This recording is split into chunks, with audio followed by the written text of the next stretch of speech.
हस्बी रब्बी जल्लल्लाह मा फी क़ल्बी ग़ैरुल्लाह नूर मुहम्मद सल्लल्लाहु ला इलाहा इल्लल्लाह।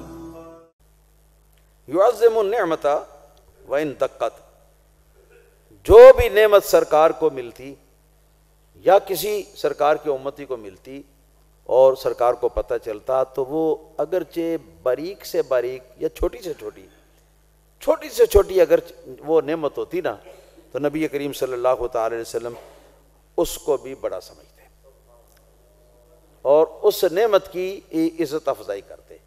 कैसे? या तो अपनी ज़ुबान से कि अल्हम्दुलिल्लाह कहकर, है जी, और या फिर अपने अमल से कि अपने अमल से उसको बेइज्जती करने से बचाते। फिर फरमाया ला यज़ुम मिनहा शैअन, नेमत कोई छोटी हो बड़ी हो, है जी, किसी भी नेमतों में से किसी भी छोटी या बड़ी नेमत को नबी पाक सल्लल्लाहु अलैहि वसल्लम बुराई के अल्फाज से याद नहीं फरमाया करते, उसको बुरा नहीं कहते थे।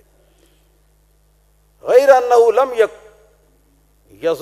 यकुन यज़ुम ज़वाकन वला यमदहु। हाँ, नबी पाक सल्लल्लाहु अलैहि वसल्लम का ये तरीका था कि खाने पीने की जो चीज़ें हैं, नबी पाक सल्लल्लाहु अलैहि वसल्लम जो जितना जी चाहता खा लेते, जी चाहता पी लेते, बाकी छोड़ देते और अल्लाह ताला का शुक्र अदा कर देते। लेकिन खाने पीने की किसी चीज़ की नबी पाक सल्लल्लाहु अलैहि वसल्लम तहकीर ना फरमाते।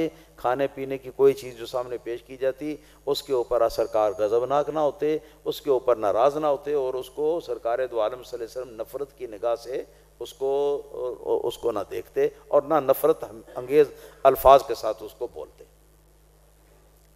हाँ जी, सामने आया जो पसंद है खा लिया, जो दिल चाहता है खा लिया, नहीं चाहता तो ना खाया बस। लेकिन ज़ुबान से खाने पीने की चीज़ों के बारे में कीड़े निकालना, ये हमारे नबी करीम सल्लल्लाहु अलैहि वसल्लम का तरीका नहीं है।